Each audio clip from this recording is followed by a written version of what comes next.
Hello अस्सलाम वालेकुम। मेरा नाम है अजमल जनान और आप देख रहे हैं दी ट्रांसपेरेंट कन्वर्सेशन। आज हमारे साथ शरीकी गुफ्तगू हैं शकील चौधरी साहब, जो कि जर्नलिस्ट हैं और काफ़ी यूनिवर्सिटीज़ में पढ़ा भी चुके हैं और आजकल वो यूट्यूब पे अपना प्रोग्राम क्रिटिकल पैट्रियट करते हैं। आज हमने उनको मदऊ किया है कि आज़ादी के 76वें बरस पाकिस्तान ने क्या पाया क्या खोया। हमारा साथ जो नेबर कंट्री यानी पड़ोसी मुल्क भारत, जो कि हमारे साथ ही आज़ाद हुआ था, उसको हम कंपेयर करेंगे कि उनके मसाइल, उन्होंने अपने मसाइल को किस तरह हल किया और हमारे मसाइल क्या हैं और हम उनसे क्या सीख सकते हैं और हम क्यों नाकाम रहे। वेलकम शकील चौधरी साहब and thanks for giving us जी, टाइम। वेलकम। बड़ा अच्छा मौजू आपने चुना है जी। और ये मेरा ख्याल है कि पाकिस्तान के अवाम को इन चीज़ों का पता होना चाहिए। और हमारा मेन स्ट्रीम मीडिया जो है ना, वो तो इस तरह का कोई कंपैरिजन नहीं करता। लेकिन अच्छी बात यह है कि सोशल मीडिया में इस तरह की बातें काफ़ी होती हैं, और उससे जो है अवाम का जो शऊर है वो मेरे ख्याल में बेहतर हो रहा है। तो उसमें आप देखिए ना, सबसे पहले तो हम एजुकेशन को लेते हैं। तो इंडिया ने तालीम को बहुत संजीदगी से लिया, जो हमने नहीं लिया। फिर इकोनॉमिक डेवलपमेंट को भी हमने उस संजीदगी से नहीं लिया जिसकी वो मुतकाजी थी। फिर साइंस और टेक्नोलॉजी को भी इसी तरह से हमारा रवैया रहा। तो हम शुरू से ही डिफेंस रिलेटेड इश्यूज में पड़ गए कि डिफेंस ही हमारी प्रायोरिटी है। और हम एक्सेस, हमारी लोकेशन बड़ी अच्छी है जी, हम पूरी दुनिया का एक एक्सेस हैं या एशिया का एक्सेस हैं। उन चक्रों में जो है ना, हमने जो जरूरी चीजें थी, बुनियादी चीजें थी, उनको निगलेक्ट किया, अनफॉर्चुनेटली। तो अब देखिए, इंडिया में फिफ्टीज में, 50 के अशरे में उन्होंने IITs, Indian institutes of technology कायम करना शुरू कर दिए थे। लेकिन हमारे जो पॉलिटिशियंस थे, हमारे लीडर्स जो थे, उनमें इतना शऊर नहीं था कि हम भी कुछ उस तरह का काम करें। और साइंस और टेक्नोलॉजी के बगैर पाकिस्तान आगे नहीं जा सकता। फिर सिक्सटीज में उन्होंने आईआईएम्स कायम करना शुरू किए, institute, Indian institutes of management, जिसकी जो पहला इंस्टीट्यूट था वो अहमदाबाद, गुजरात में कायम हुआ। फिर 90s में जो उन्होंने इकोनॉमिक रिफॉर्म्स की, वो उसको बहुत आगे ले गई। और आईएमएफ ने, आपको पता है कि 91 में उन्होंने आईएमएफ के साथ एक डील की थी, एक बेल आउट पैकेज लिया था, और बड़ी ह्यूमिलिएटिंग कंडीशंस लगाई थी आईएमएफ ने। तो फिजिकली बहुत सारा tons of Indian gold was taken to western banks. तो उसके बाद फिर उन्होंने उससे तौबा कर ली कि भाई अब हमने आईएमएफ के पास नहीं जाना और अपने पांव पे खड़ा होना है। और उसके बाद से अब आप देख लीजिए कि इंडिया कहाँ है और पाकिस्तान कहाँ है। मुझे वो वक्त याद है जब पाकिस्तान के 80 पैसे जो हैं वो इंडिया के 1 रुपए के बराबर होते थे। अब जो है, इंडिया का 1 रुपया हमारे 3.5, तकरीबन 3.5 रुपए के बराबर होता है। और आप एक्सपोर्ट्स देख लीजिए उनकी उनकी एक्सपोर्ट्स में आज ही कहीं फिगर्स देख रहा था, 750 बिलियन डॉलर्स तक पहुंच गई हैं। और पाकिस्तान की यानी टोटल जीडीपी $350 बिलियन है। जी, 350 से भी शायद अब कम है, 300 है। और अभी आप देखिए कि उनका जो इकोनॉमी का साइज है, वो कहते हैं 3,700 बिलियन डॉलर तक पहुंच गया है। और उनका टारगेट है कि साल, 1.5 साल के अंदर अंदर, may be with in 2 years, वो 5,000 बिलियन पे लेके जाएंगे, यानी 5 ट्रिलियन डॉलर्स। ट्रिलियन। और वहां पे आप किसी से भी बात करें, चाहे वो स्टूडेंट हो, कोई बिजनेसमैन हो, कोई टीचर हो, वो यही बातें करेगा कि हमारा ये टारगेट है, हमारी इकोनॉमी का ये। पाकिस्तान में अच्छे खासे पढ़े लिखे लोगों को आप पूछेंगे तो उनको नहीं पता होगा कि पाकिस्तान की इकोनॉमी का साइज कितना है। तो ये मेरे ख्याल में एक बड़ा फर्क है। और वहां पे आप उनके लीडर्स के इंटरव्यू सुने, मिनिस्टर्स के खास तौर पे, तो वो आपको यही बातें करते नजर आएंगे कि हमने 5 साल में कहाँ होना है, हमने 10 साल में हमारा क्या टारगेट है, सॉफ्टवेयर में हमारा क्या है, इंफ्रास्ट्रक्चर में हमारा क्या टारगेट है, और इकोनॉमी का ओवरऑल हमारा क्या टारगेट है। लेकिन हमारे जो मिनिस्टर्स हैं वो आपस में लड़ लड़ झगड़ रहे होते हैं कि फलां लीडर ने ये कर दिया, फलां ने ये कर दिया, यानी फ्यूचर की तरफ हमारी कोई तवज्जो नहीं है। तो that is the unfortunate truth. Sir, ये जो गोल्स हमने मतलब रखने चाहिए थे या गोल्स हमने प्लान भी बनाए भी थे, 5 साल माशी प्रोग्राम या 10 साल माशी प्रोग्राम, उनको हम अचीव क्यों नहीं कर सके। उसमें देखिए ना, अयूब खान के दौर में हमारी इकोनॉमिक परफॉर्मेंस ठीक जा रही थी, और उसमें अमेरिका का भी काफी रोल था। 1973 तक, आपको हैरत होगी ये जानकर के 1973 तक इसराइल को कम इमदाद मिलती थी, पाकिस्तान को ज्यादा इमदाद मिलती थी अमेरिका की तरफ से।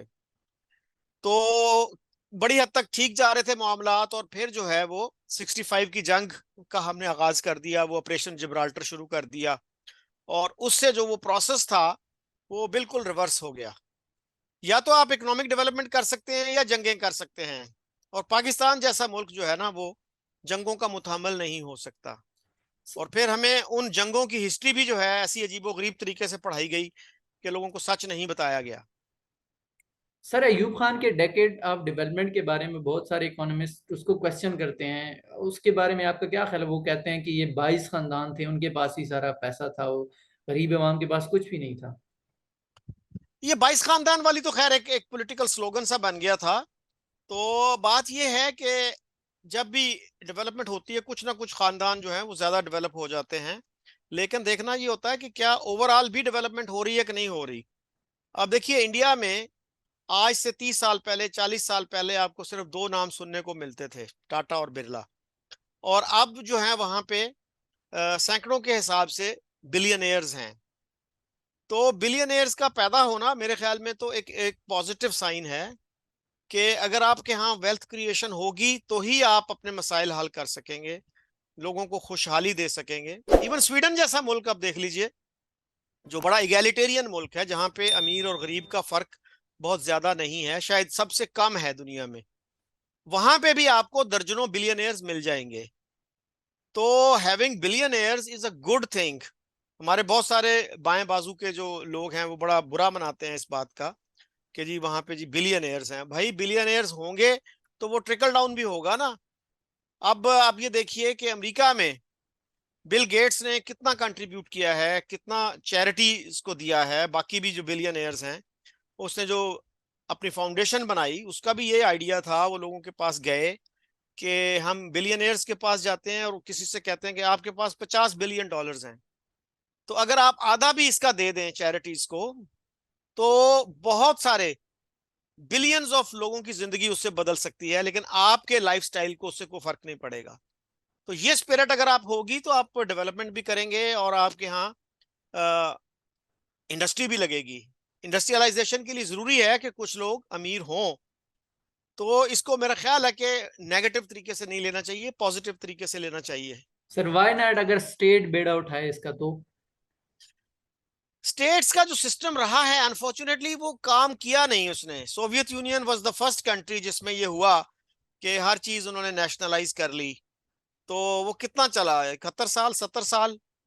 तो उसके बाद फिर जो है वो आज आज रशिया जो है वो कैपिटलिज्म की तरफ चला गया है। चाइना को देख लीजिए, कुछ ना कुछ वहां पे अभी भी है पब्लिक सेक्टर में, लेकिन वो सिस्टम जो था जो 1949 में कायम हुआ वो नहीं कायम रह सका। और आज जहां पे भी स्टेट ने बीड़ा उठाया है, ये नॉर्थ कोरिया को आप देख लें, तो नॉर्थ कोरिया के क्या हालात हैं, और साउथ कोरिया से कंपैरिजन कर लें उसका। तो we need to have a pragmatic approach, open mind के साथ। अब देखें कैपिटलिज्म जो है उसमें भी अपने फॉल्ट्स और फ्लॉज हैं, इवन डेमोक्रेसी में भी फॉल्ट्स एंड फ्लॉज हैं, लेकिन वो कहते हैं कि यार इससे फिर बेहतर सिस्टम कौन सा है। चर्चिल ने भी ये माना, और भी लोगों ने कई ने कहा कि भाई democracy is not a perfect system, लेकिन इससे बेहतर सिस्टम कोई नहीं है।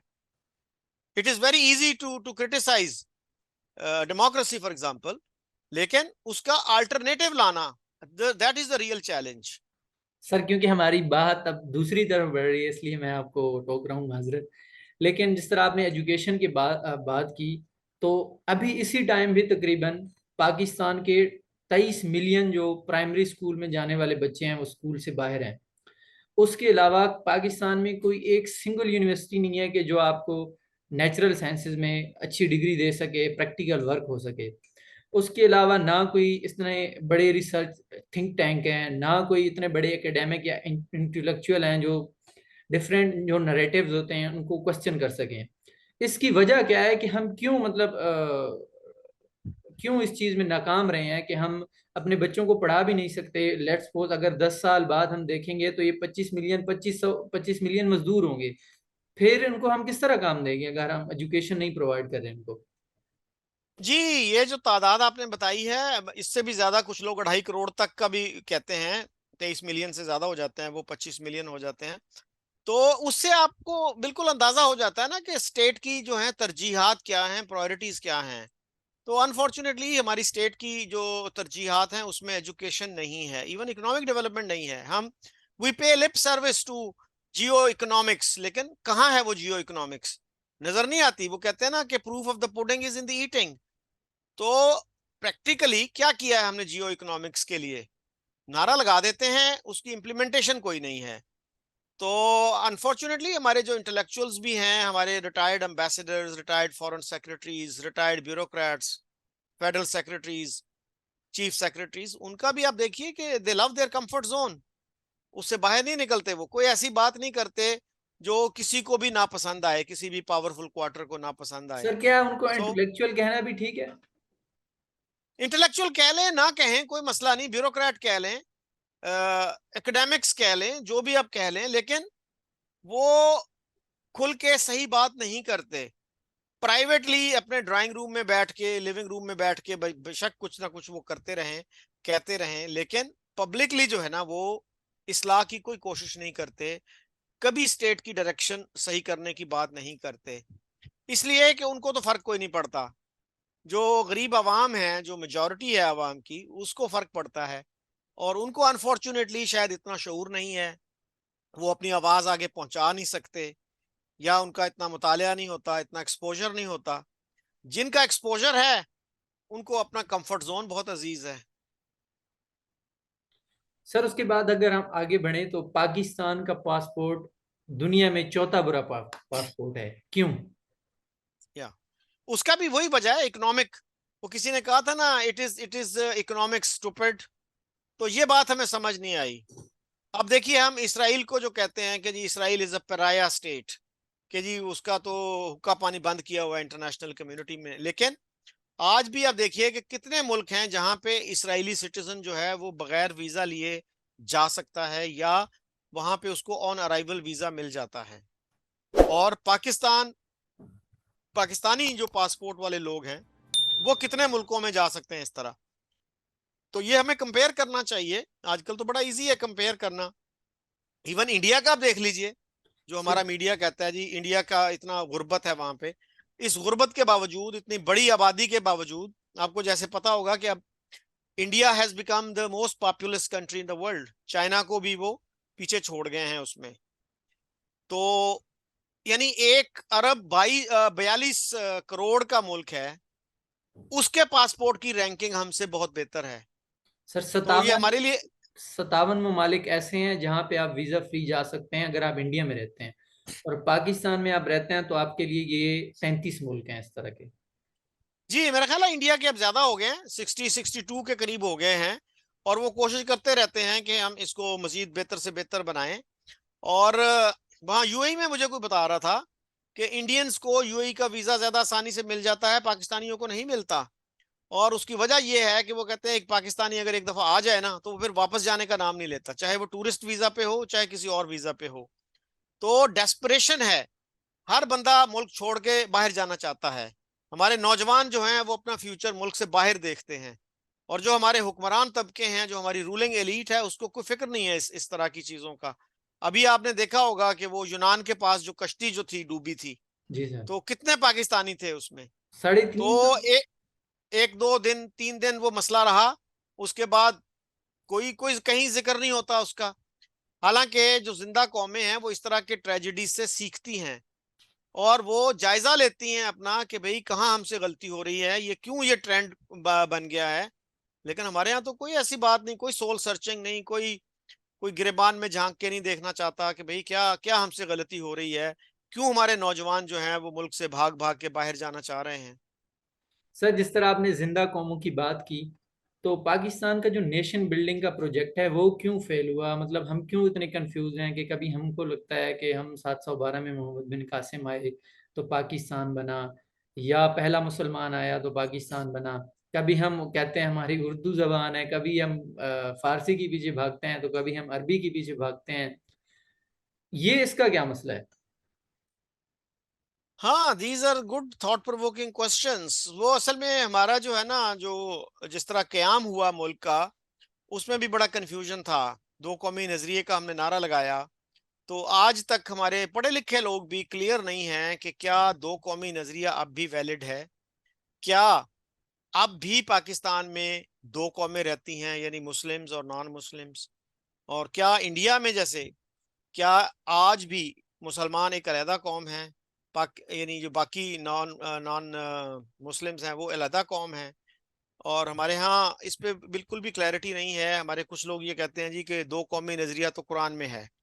तो मैं उनसे पूछता हूँ कि भाई अगर ये कुरान में है तो फिर इंडोनेशिया से आप शुरू कर लें और मराकश तक चले जाएं, कितने मुल्कों में दो कौमी नजरिए का नारा लगाया गया? मिस्र में कोई कौमी दो कौमी नजरिए की बात करता है? तो हमने मजहब को भी जो है ना वो अपनी जरूरियात के मुताबिक मोल्ड कर लिया है। जो चीज चाहते हैं उसमें से बरामद कर लेते हैं, जो चाहते हैं उसमें से हम गायब कर देते हैं। तो इस तरह के जो इश्यूज थे, फिर लैंग्वेज का इशू था, उस पे भी हमारे यहाँ बहुत कंफ्यूजन रहा। तो जिना साहब ने कहा था कि जी बंगाली जो है उसको हम स्टेट लैंग्वेज नहीं बना सकते और उर्दू ही होगी, और वो भी अंग्रेजी में किया था ऐलान कि स्टेट लैंग्वेज जो है वो उर्दू होगी। और ये भी कहा कि कोई भी कौम एक स्टेट लैंग्वेज के बगैर मुत्तहिद नहीं रह सकती और तरक्की नहीं कर सकती, आगे नहीं बढ़ सकती। हालांकि बेशुमार मुल्क हैं दुनिया के जहां एक से ज्यादा जबानें हैं। Switzerland is one example, Canada is another, Belgium जैसा छोटा सा मुल्क, वहां पे भी दो तीन लैंग्वेजेस हैं। तो साउथ कोरिया में, साउथ अफ्रीका में देख लीजिए कितनी जबानें हैं। सर इंडिया में बहुत तो ज्यादा है। अगर, जी, तो अगर आपने अकोमोडेशन की स्पिरिट दिखाई होती तो ये मसला ना होता।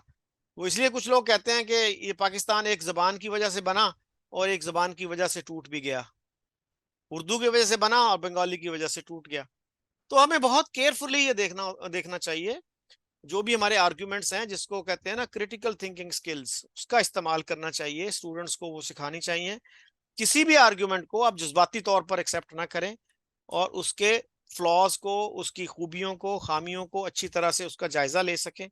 तो उसी तरह से आप जो है वो किसी अच्छे नतीजे पे पहुंच सकते हैं, अच्छी पॉलिसीज बना सकते हैं। सर आपकी क्रिटिकल थिंकिंग स्किल से वो आपकी क्रिटिकल पैट्राइट की बात याद आ गई कि इस प्रोग्राम का क्या मतलब है और क्या मकसद है, जरा ये तो समझाएं आप हमें। जी, क्रिटिकल पेट्रियट जो है ना, ये वेस्ट में तो इसको बहुत अप्रिशिएट किया जाता है, क्रिटिकल पेट्रियटिज्म। हमारे यहाँ अनफॉर्चुनेटली लोगों को ये टर्म भी नहीं आती। पढ़े लिखे लोग भी इस टर्म से बिल्कुल नावाकिफ नजर आते हैं। तो इसका मतलब बेसिकली ये है कि ब्लाइंड पेट्रियटिज्म जो है ना, अंधा अंधी हुबल वतनी जो है, वो एक खतरनाक चीज है। वो आपको तबाही की तरफ ले जाती है। और जिस चीज की आपको जरूरत है वो है क्रिटिकल पेट्रियटिज्म। सर यानी आप अपने मुल्क को डिलिबरेटली हार्म ना करें, लेकिन जहां जहां पे इस्लाह की गुंजाइश हो वहां क्रिटिसाइज करें।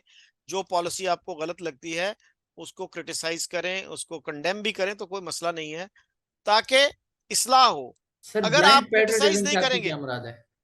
ब्लाइंड पेट्रियटिज्म का मतलब है कि लोग कहते हैं जैसे माई कंट्री राइट और रॉन्ग, कि मेरा मुल्क है, वो अगर गलत करेगा तब भी मैं उसको सपोर्ट करूंगा और सही करेगा तब भी मैं उसको सपोर्ट करूंगा। ये तबाही का नुस्खा है एक। और 71 में हमने ये देखा भी, बड़े बड़े जो मुहिब वतन पाकिस्तानी थे वो उस वक्त नहीं बोले। सर जैसे बाद में उनमें से कुछ, उनमें से बाद रिग्रेट भी करते रहे। अब्दुल कादिर हसन जैसे जो एक सीनियर जर्नलिस्ट थे हमारे, हाल ही में जिनका इंतकाल हुआ, तो वो ये कहा करते थे कि काश के हम उस वक्त जो है ना मिलिट्री एक्शन को क्रिटिसाइज करते तो शायद मुल्क बच जाता। तो भाई, अब पछताए क्या होवत जब चिड़ियां चुग गई खेत। असल चीज तो ये है कि उस मौके पे आपने क्या मौकफ अपनाया।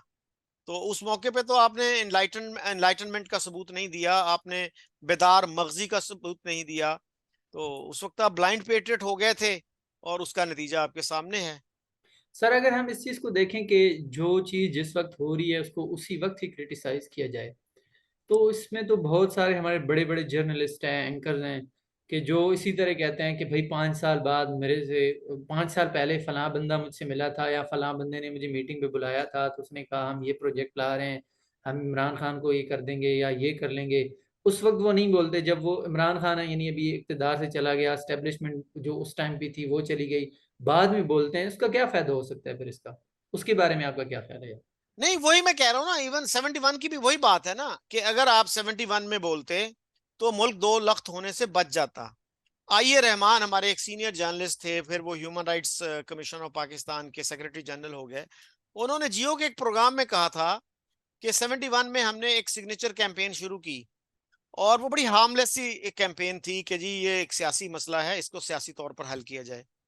लेकिन लाहौर जैसे शहर में हमें 50 लोग भी ऐसे नहीं मिले जो उस पर साइन करने के लिए तैयार हों। यानी क्लाइमेट ऑफ ओपिनियन इतना हॉस्टाइल था, और हर तरफ आपको नारा सुनाई देता था, क्रश इंडिया, क्रश इंडिया। ठीक है, गाड़ियों के पीछे लिखा हुआ है क्रश इंडिया। क्रश इंडिया तो या बांग्लादेश? क्रश इंडिया, इंडिया को कहा जाता था ना कि इंडिया उसके पीछे है, बांग्लादेश तो खैर बाद में बना। तो इस तरह से जो है ना, जो अप्रोच आप जज्बाती अप्रोच अपनाते हैं तो उसका पे नुकसान ही होता है। तो जो गलत चीज आपको नजर आती है, जो गलत पॉलिसी नजर आती है, तो उसका आप अपनी सतह पे उसको क्रिटिसाइज करें।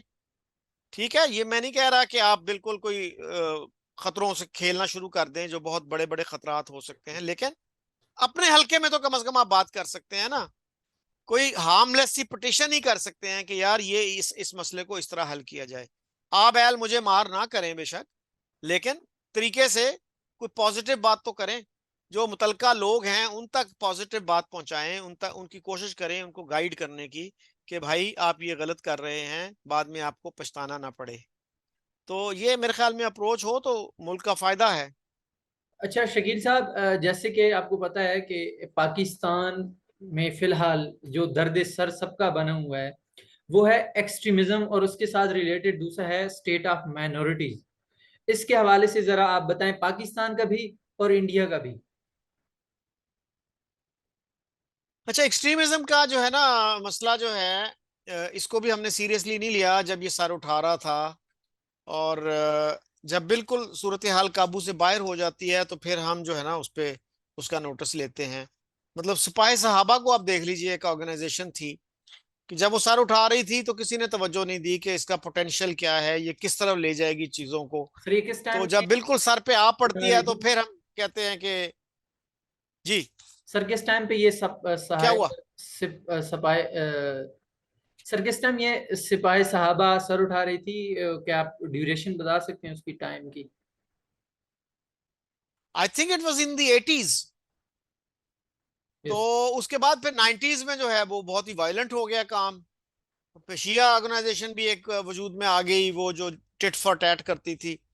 तो इस तरह से जो है हकनबाज जंगवी थे इसके बानी ना, सिपाही साहबा के। इसका शुरू में नाम था अंजुमन सिपाही साहबा। तो बात यह है कि इस तरह के जो ट्रेंड्स हैं उनको आपको शुरू में ही उनको देखना होता है कि ये जो है ना ट्रेंड गलत समत में जा रहा है। और उसी एक्सट्रीमिज्म का जो है ना वो मिनॉरिटीज पे भी बड़ा बुरा असर पड़ा।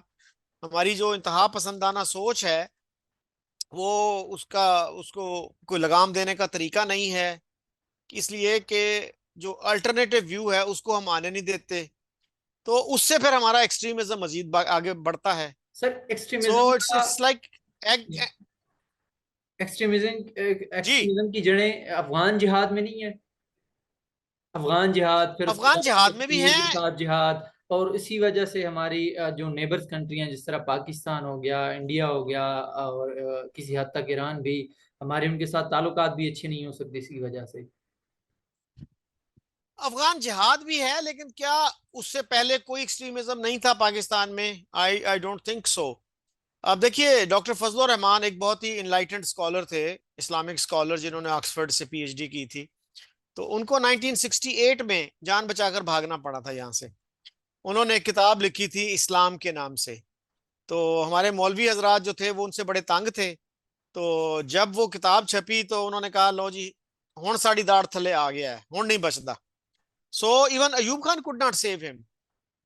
तो इस तरह की जो मिसालें हैं हमारे काफी हैं हिस्ट्री में। इसी तरह एक सुलेमान अजहर थे बहावलपुर यूनिवर्सिटी में, वो भी इस्लामियात के उस्ताद थे। उनको 85 में गालबन जान बचा के भागना पड़ा था। सो ये हमारे यहाँ काफी गहरी हैं इसकी जड़ें। और उसका तरीका यही होता है कि यार कोई गुफ्तगू का सिलसिला शुरू करो। और ये नहीं है कि जो आपसे डिसएग्री करे उस पर कुफर का फतवा लगा दो, उसके उस पे इर्तदाद का फतवा लगा दो कि ये तो मुर्ताद हो गया है, ये तो ब्लेस्फीमर हो गया है। तो इस वजह से जो है ना हमारे यहाँ इतनी ज्यादा इनटॉलरेंस है, एक्सट्रीमिज्म है, कि हम दूसरे की बात सुनना नहीं चाहते, दूसरे का जो नुक्ता नजर है उसको बर्दाश्त नहीं करते। और मिनॉरिटीज को हमारे बहुत उसका सफर करना पड़ा है। अब देखिए हमारे यहाँ एक एक साहब हैं जिनका ताल्लुक लश्कर तैयबा से था, अमीर हमजा। उन्होंने एक किताब लिखी हिंदूइज्म के खिलाफ, और उसका टाइटल क्या था? हिंदू धर्म इंसानियत का कातिल। अब आप इमेजिन करें कि क्या इंडिया में कोई बंदा इस तरह की किताब इस्लाम के हवाले से लिख सकता है? और पाकिस्तान में कभी किसी ने एतराज नहीं किया कि यार ये आप क्या कर रहे हैं, हिंदू पाकिस्तान में भी रहते हैं, आप उनकी दिल आज़ारी नहीं कर रहे क्या? क्या ब्lasphemy का जो कानून है वो सिर्फ इस्लाम के हवाले से है कि जो इस्लाम को क्रिटिसाइज करे, इस्लाम के खिलाफ बोले, उसी पे लगेगा? क्या दूसरे जो मज़ाहब हैं उनके फॉलोअर्स जो हैं उनके मजहबी जज्बात का ख्याल रखना हमारा काम नहीं है? तो इस तरह की जो चीजें हैं हमारे यहाँ, ये सेल्फ राइचियसनेस बहुत ज्यादा है। हमारे अक्सर लोग आपको ये कहते सुनाई देंगे कि इंडिया में बड़ा प्रॉब्लम है, हमारे यहाँ तो बहुत बहुत आइडियल सिचुएशन है। आइडियल ना भी हो तो नियर आइडियल है। और यहाँ तक भी कहते थे लोग कि जी पाकिस्तान में तो माइनॉरिटीज की नक्सीर भी नहीं फूटती। ये जरा किसी अकलियती बंदे से बात करके देखें तो आपको बताएगा कि नक्सीर नहीं टूटती, लेकिन उनका भुरकस निकाल दिया जाता है। तो ये है अनफॉर्चुनेटली हमारे यहाँ ऐसी चीजें जो हम तवज्जो नहीं देते, सर हमारी इंडिया में अप्रोच भी सेल्फ अभी क्रिटिकल नहीं एक्सट्रीमिज्म होती। ज्यादा हो रही है ना, इसकी क्या वजूहत हैं? इंडिया में एक्सट्रीमिज्म अगर है, देखिए, तो अब बात यह है कि क्या हम जो है उनसे बेहतर हालत में हैं? मैं तो ये कहता हूं कि हमारे मीडिया को ये डिबेट करनी चाहिए कि एक्सट्रीमिज्म इंडिया में कितना है और हमारे यहाँ कितना है। उसको शाउटिंग मैच ना बनाएं, उसको सीरियस तरीके से डिबेट करें। अब हमारे यहाँ तो आपको पता है कि 75 साल से यही कहा जा रहा है कि इंडिया में एक्सट्रीमिज्म है। ये नहीं कहते कि आज है। तो अब इमरान खान ने, आपको पता है ना, कुछ अरसा पहले कहा था जब वो प्राइम मिनिस्टर थे कि ये गांधी का इंडिया नहीं है, ये नेहरू का इंडिया नहीं है। तो अब इसका मतलब क्या था? कि गांधी का इंडिया अच्छा था, नेहरू का इंडिया अच्छा था? भाई हमने तो उसको भी कभी कभी एक्नॉलेज नहीं किया था, कभी उसको क्रेडिट नहीं दिया था कि ये अच्छा है। तो आज भी आप देखिए इंडिया में क्या बीजेपी ये आइन में तरमीम करवा सकी है कि प्राइम मिनिस्टर या प्रेसिडेंट के लिए हिंदू होना जरूरी है? क्या हमारे जैसा हल्फ जो है वहां पे जो एमपीज हैं, जो सेनेटर्स हैं, राज्यसभा और लोकसभा के मेंबर्स हैं, या प्रोविंशियल असेंबलीज के मेंबर, उनको उठाना पड़ता है? हम तो सबसे हल्फ उठवाते हैं कि मैं नजरिया, इस्लामी नजरिए का हामी रहूंगा, उसको स्ट्राइव करूंगा, उसको प्रमोट करूंगा, और हल्फ की इबारत आप देखिए ना कि क्या है। कितने मुल्कों में इस तरह का हल्फ उठवाया जाता है पब्लिक रिप्रेजेंटेटिव से? तो ये हमें देखना पड़ेगा, अपनी अपनी तरफ जो है ना, वो क्या कहते हैं, तनकीदी जायजा लेना पड़ेगा, अपने गिरबान में झांकना पड़ेगा। सर मेरा लास्ट क्वेश्चन आपसे ये है कि पाकिस्तान में 75 सालों से जमहूरियत की जो बत्ती है वो कभी बंद हो जाती है तो कभी चालू हो जाती है। ये इसकी क्या रीजन है कि ना तो हम 75 सालों में अपने जो जमहूरी इदारे हैं, जिस तरह जुडिशरी है या पार्लियामेंट है, उसको हम स्ट्रॉन्ग कर सके, ना ही जमहूरियत स्ट्रॉन्ग हो सकी। दिन ब दिन हालात खराब होते जा रहे हैं इस हवाले से। जी, ये भी बहुत ही अफसोसनाक बात है। अब देखिए कि बानी पाकिस्तान ने क्या कहा था कि जी हमने तो 1300 साल पहले जमहूरियत सीख ली थी, जमहूरियत तो हमारे खून में है। और भाई क्या, हाँ, इसका प्रूफ कहाँ है? आज दुनिया में कितने इस्लामिक कंट्रीज हैं या मुस्लिम मेजोरिटी कंट्रीज हैं? 40 से तो ज्यादा है ना। तो कितनों में जमहूरियत है? और क्या जमहूरियत हमने सीखी थी? कुछ लोग तो, आप इंडिया में किसी से बात करें, वो ये कहेगा कि तहरीक पाकिस्तान जो थी बजाते खुद वो डेमोक्रेसी की निगेशन से शुरू हुई। आपने कहा कि नहीं भाई, आप चूंकि नॉन मुस्लिम हैं, आप मेजोरिटी हैं, तो हम नहीं आपके साथ रह सकते। यानी जब आप बादशाहत करते थे तो उस वक्त कभी आपको दो कौमी नजरिए का ख्याल नहीं आया कि हम हिंदुओं के साथ नहीं रह सकते। जब दूसरों की बारी आई और वो भी एक डेमोक्रेटिक सेटअप के अंदर, तो आपने कहा कि नहीं भाई, this democracy is not acceptable. तो इस तरह की जो सोच थी, और आज भी हमारे यहाँ कोई कंसेंसस नहीं है इस पे कि डेमोक्रेसी अच्छा निज़ाम है कि नहीं है। बहुत सारे लोग हमारे कहते हैं जी खिलाफत होनी चाहिए। उनसे जब आप पूछें कि भाई खिलाफत कैसे होगी, खलीफा का इंतखाब कैसे होता है और खलीफा कितनी देर के लिए बनता है, तो वो फिर आए बाएं शाएं करते हैं, कोई क्लियर आंसर नहीं होता उनके पास। तो भाई आज के दौर का जो निज़ाम है वो एक डेमोक्रेसी है। और डेमोक्रेसी जो है, मैंने जैसे पहले भी कहा कि it's not a perfect system. इस पे आप 100 तरह की तनकीद कर सकते हैं, 100 कीड़े निकाल सकते हैं, लेकिन असल चैलेंज ये है कि इससे बेहतर निज़ाम आप ले आए, कोई अल्टरनेटिव लाएं, कोई सब्स्टिट्यूट लाएं कि ये डेमोक्रेसी से बेहतर है, तो फिर तो मैं मान जाऊं। लेकिन डेमोक्रेसी एक एक फ्लॉड सिस्टम है, लेकिन इससे बेहतर सिस्टम नहीं है। That is my contention. तो हमें ये मानना होगा कि भाई डेमोक्रेसी के बगैर जो है ना कोई हमारा चारा नहीं है। और डेमोक्रेसी का मतलब मेजॉरिटेरियनिज्म नहीं होता। हमारे बहुत सारे लोग इसको कंफ्यूज करते हैं। वो कहते हैं जी कि हमारी कौमी असम्बली ने अगर ये कानून बनाया है तो सबका फर्ज है कि इसका एहतराम करें। भाई कानून जो है ना उसका देखना ये होता है कि वो अनजस्ट है कि जस्ट है। जस्ट लॉज भी होते हैं, अनजस्ट लॉज भी होते हैं। तो अगर वो अनजस्ट लॉ है तो आप उसको क्रिटिसाइज भी कर सकते हैं।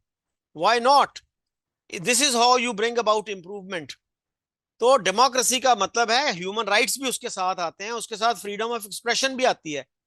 अब अगर हमारी कौमी असम्बली और सेनेट ये फैसला कर लें कि जी ये जो फिरका है ना इसकी बिल्कुल जुबानबंदी करनी है, विल इट बी डेमोक्रेसी और will it be majoritarianism? So we majoritarianism. have to distinguish between democracy. जी, we have to distinguish between majoritarianism and democracy. So democracy का मतलब ये नहीं है कि अक्सरियत जो चाहे वो सलूक करे।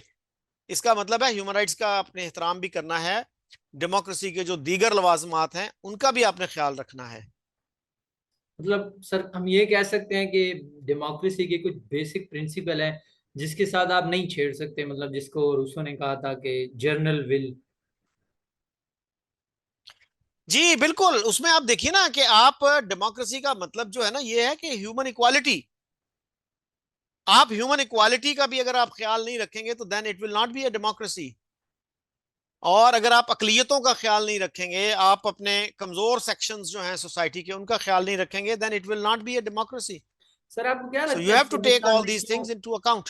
तो सर आपको क्या लगता है कि पाकिस्तान में डेमोक्रेसी क्यों नहीं बढ़ रही आगे? इसकी क्या वजूहत हैं? कुछ लोग कहते हैं फौजी स्टैब्लिशमेंट है, कुछ कुछ लोग कहते हैं करप्ट जज पॉलिटिशियंस हैं और लैंडलॉर्ड्स हैं, कुछ लोग कहते हैं जुडिशरी है। आपके का क्या ख्याल है? कुछ ये भी कहते हैं कि यहाँ की आवाम जो है वो अनपढ़ है, पढ़ी लिखी नहीं है, तो उनको वोट भी नहीं देना चाहिए, उनको पता ही नहीं है किसको वोट देना चाहिए। नहीं, आप देखिए ना कि इंडिया में क्या था। क्या इंडिया के अवाम अनपढ़ नहीं थे 1947 में? सिर्फ एक 12% लोग जो थे वो खानदा थे। जी। और मेरा ख्याल है मगरबी पाकिस्तान में भी कोई ऐसी सूरत हाल थी, एक आध परसेंटेज पॉइंट का फर्क हो सकता है। तो अगर उन्होंने डेमोक्रेसी चलाई है तो हम क्यों नहीं चला सकते? सो ठीक है, अवाम को एजुकेट भी करें, लेकिन इसका मतलब ये नहीं कि उनको वोट के हक से भी महरूम कर दें आप। एक तो आपने उनको तालीम नहीं दी, दूसरी तरफ आप उनको उनके वोट के हक से भी महरूम कर रहे हैं। लोगों को एजुकेट करें, उनको ब्रेन वॉश ना करें, उनको सही मानों में जो एजुकेशन है वो दें, एजुकेशन को अहमियत दें। तो मेरा ख्याल है डेमोक्रेसी भी जड़ पकड़ लेगी। और ये जो है ना कंफ्यूजन कि डेमोक्रेसी तो कुफ्र का निज़ाम है, इसको भी आपको एड्रेस करना होगा कि भाई कुफ्र का निज़ाम नहीं है, this is the best system. और पूरी दुनिया ने माना है कि ये सबसे अच्छा सिस्टम है अंडर द सर्कमस्टांसेस। बहुत शुक्रिया शकील चौधरी साहब, ठीक है जनाब। आपने वक्त दिया हमें, और व्यूअर आपका भी देखने का शुक्रिया।